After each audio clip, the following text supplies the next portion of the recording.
Assalamualaikum warahmatullahi wabarakatuh. Selamat pagi anak-anak semuanya. Jumpa lagi dengan saya Mem Rini. Hari ini kita akan bahas materi tentang listrik dinamis. Tapi sebelum itu jangan lupa add saya di medsos saya. Ada FB saya Rini Kumaladewi, ada IG saya rini.rkd, dan ada channel YouTube saya di Rini spasi RKD. Ikonnya sama semua, wanita berjilbab hitam. Oke, kita mulai materi hari ini. Jadi yang akan kita bahas ini berkaitan dengan listrik. Listrik itu dibagi menjadi dua. Yang pertama adalah listrik statis. Ini sudah pernah kita pelajari sebelumnya di SMP. Nah, listrik statis ini adalah listrik yang kuat arusnya diam, tidak bergerak, tidak mengalir. Sedangkan listrik dinamis ini adalah listrik yang kuat arusnya dia bergerak, mengalir. Listrik dinamis materinya cukup banyak.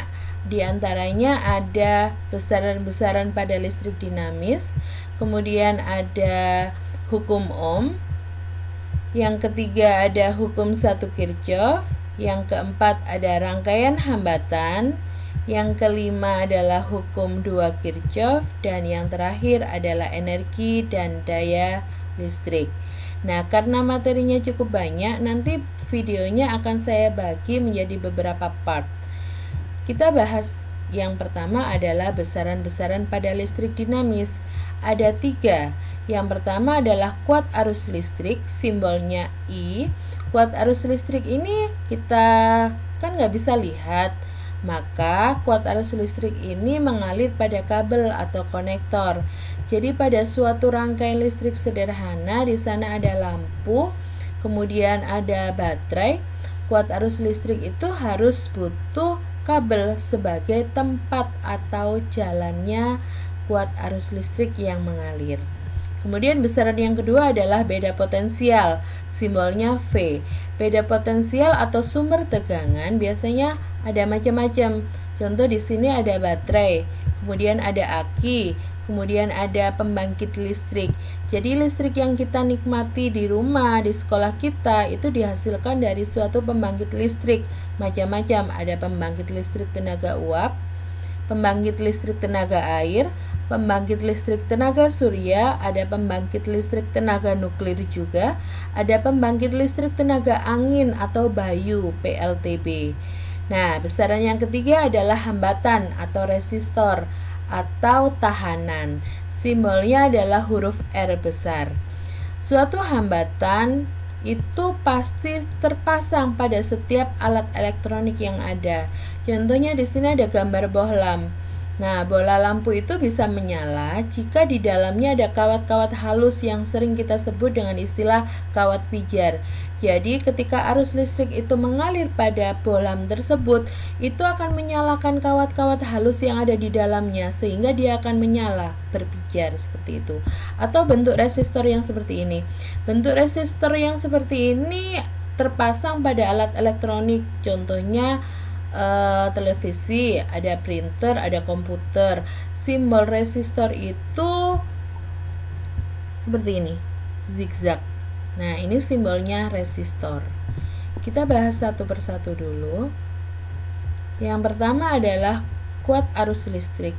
Jadi kuat arus listrik itu didapat dari elektron yang bergerak. Elektron yang bergerak itu akan menghasilkan aliran elektron. Nah, aliran elektron inilah yang akan menghasilkan aliran arus listrik. Tapi perlu diingat bahwa aliran elektron selalu berlawanan dengan arah arus listrik. Elektron itu mengalir dari potensial rendah ke potensial tinggi atau dari kutub negatif ke kutub positif. Karena elektron adalah muatan negatif, maka dia dari negatif menuju positif. Sehingga arah arus listriknya itu berlawanan, berkebalikan. Arah arus listrik analog dengan air, mengalir dari tempat yang tinggi ke tempat yang rendah. Jadi arus listrik itu dia mengalir dari potensial tinggi ke potensial rendah. Potensial tinggi sama dengan kutub positif, sedangkan potensial rendah sama dengan kutub negatif. Nah, ini adalah simbol dari kuat arus listrik, I besar. satuannya ampere, alat ukurnya ampere meter. Contohnya ampere meter, ini adalah contoh ampere meter yang analog, sedangkan ini adalah contoh ampere meter yang digital. Angka akan langsung tertera pada layar yang digital, sedangkan yang analog perlu cara pembacaannya, nanti akan kita bahas. Oke, kita lanjutkan. Jadi kuat arus listrik itu didefinisikan sebagai banyaknya muatan yang mengalir setiap detik. Dari definisi tersebut kita bisa dapatkan rumus atau persamaannya I sama dengan Q per T. Dengan I adalah kuat arus listrik, satuannya ampere, Q adalah banyaknya muatan, satuannya coulomb, dan T itu adalah waktu dari kata time, satuannya sekon. Nah, suatu ampere meter itu dipasang secara seri pada rangkaian listrik. Seri itu artinya tidak bercabang.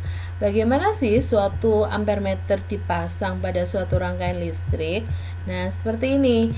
Jadi, arus listrik tadi mengalir dari kutub positif baterai menuju kutub negatif baterai. Jadi, dia butuh kabel dari baterai dihubungkan ke ampere meter. Dari ampere meter dihubungkan ke lampu atau alat elektronik yang sudah terpasang resistornya, baru dihubungkan ke kutub negatif baterai. Nah, bentuk lainnya seperti ini. Boleh dibalik, dari baterai tidak harus langsung ke ampere meter, tapi dari baterai ke lampu dulu, baru ke ampere meter, baru balik lagi ke baterai. It's okay, sama saja. Jadi contohnya juga seperti ini, sama. Ampere meter selalu dipasang secara seri pada suatu rangkaian listrik. Besaran yang kedua adalah beda potensial atau sering disebut dengan istilah voltage atau voltase. Nah, nama lainnya adalah tegangan. Definisi dari tegangan adalah besarnya energi tiap muatan listrik, sehingga kita bisa dapat rumus atau persamaannya V sama dengan W per Q. Dengan V dari kata voltage artinya beda potensial atau tegangan, satuannya volt, alat ukurnya voltmeter. W itu adalah energi dari kata work, work sama dengan kerja, sama dengan energi, satuannya joule, dan Q adalah banyaknya muatan, satuannya coulomb. Suatu voltmeter dipasang secara paralel. Paralel itu artinya sama, kebalikannya seri. Jadi kalau seri artinya tidak bercabang, maka paralel itu artinya bercabang atau bersusun atau bertingkat. Suatu voltmeter dipasang secara paralel pada rangkaian listrik. Paralel itu seperti ini. Jadi dia dipasang bersusun pada baterai. Simbolnya baterai, dua garis sejajar, satu panjang, satu pendek. Yang panjang adalah kutub positif, yang pendek adalah kutub negatif. Nah, ini simbolnya lampu. Jadi lingkaran disilang itu adalah simbolnya lampu. Voltmeter dipasang secara bertingkat pada baterainya, atau voltmeter dipasang secara bertingkat pada lampunya, itu sama saja. Jadi sama-sama paralel, bertingkat, bersusun, atau bercabang. Oke, kita lanjutkan. Besaran yang ketiga adalah hambatan atau resistor. Definisinya adalah kemampuan suatu penghantar untuk menahan arus listrik. Jadi istilah hambatan sama dengan tahanan sama dengan resistor, menahan arus listrik. Ilmuwan yang pertama kali mempelajari tentang hambatan adalah George Simon Ohm. Pak Ohm ini mengemukakan hukumnya yang sampai saat ini kita sebut dengan hukum Ohm. Bunyi dari hukum Ohm adalah kuat arus listrik pada suatu penghantar sebanding dengan beda potensial dan berbanding terbalik dengan hambatan penghantar. Nah, dari bunyi hukum ini kita bisa tahu bahwa hambatan atau resistor punya satuan ohm, diambil dari nama belakangnya Pak Ohm. Hukumnya hukum Ohm, satuannya ohm, alat ukurnya namanya ohmmeter. Jadi suatu ohmmeter dipasang pada rangkaian listrik langsung dihubungkan pada resistornya atau Di ujung kiri sama ujung kanannya langsung dipasang kabel positif dan kabel yang negatif. Positif biasanya merah, negatif yang hitam. Oke, kita lanjutkan. Jadi persamaan hukum Ohm tadi itu kita dapatkan rumusnya sesuai dengan bunyi dari hukum Ohm bahwa kuat arus sebanding dengan voltase atau tegangan dan berbanding terbalik dengan resistornya. Jadi I nilainya sama dengan V per R. Dari rumus ini nanti kalau kita cari resistor atau voltasenya bisa dibalik. Jadi V-nya voltase itu sama dengan I kali R. Kalau yang dicari resistornya R sama dengan V per I. Biasanya kita gunakan metode segitiga seperti ini. Nah, jadi selain resistor yang bentuknya seperti tadi, suatu kawat itu bisa juga digunakan sebagai hambatan atau resistor. Tapi bentuk rumus atau persamaannya sudah berbeda, akan menjadi seperti ini. R sama dengan Rho kali L per A. Dengan keterangan R itu adalah resistor atau hambatan. Satuannya ohm. Simbol ohm seperti ini penulisannya, seperti tapal kuda. Kemudian Rho adalah hambatan jenis kawat. Satuannya ohm meter, ohm kali meter. Nah, hambatan jenis kawat ini tergantung jenis kawatnya. Setiap kawat yang berbeda jenisnya akan punya nilai yang berbeda juga hambatan jenisnya. Kemudian L itu dari kata leng, artinya panjang kawat, satuannya meter.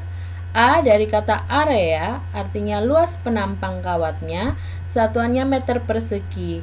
Nah, kawat itu kalau kita potong, maka penampangnya akan berbentuk lingkaran. Sehingga luas penampang kawat ini kita bisa pakai rumusnya luas lingkaran pi kali R kuadrat. Sehingga persamaan atau rumusnya akan berubah. R sama dengan Rho kali L per pi kali R kuadrat. Dengan R adalah jari-jari kawat dari kata radius, satuannya meter. Ingat, semuanya harus menggunakan satuan internasional.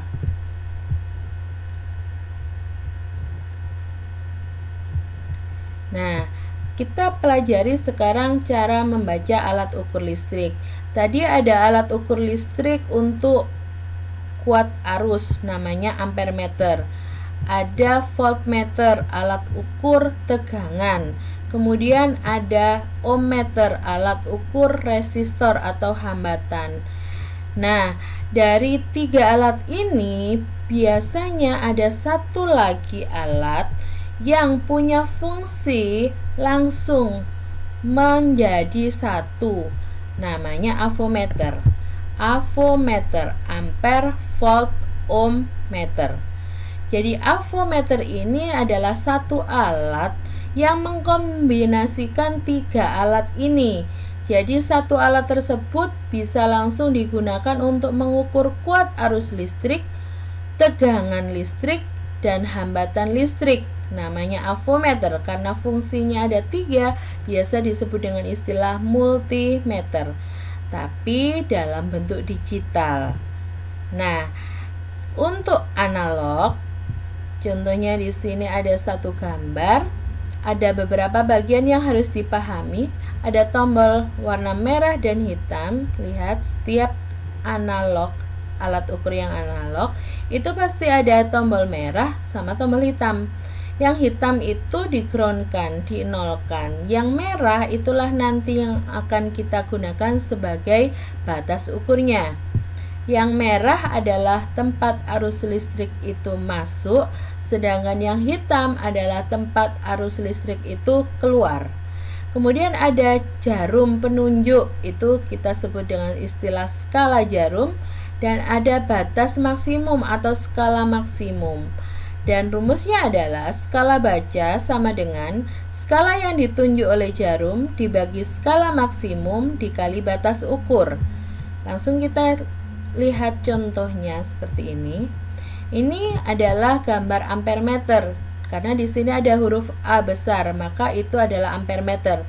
Skala yang ditunjuk oleh jarum, skala maksimum di bagian kanan paling besar angkanya itu adalah skala maksimum, dan batas ukurnya di sini ada 0 sampai 3 ampere. 0 itu artinya yang warna hitam yang digroundkan. 3 ampere inilah batas ukurnya.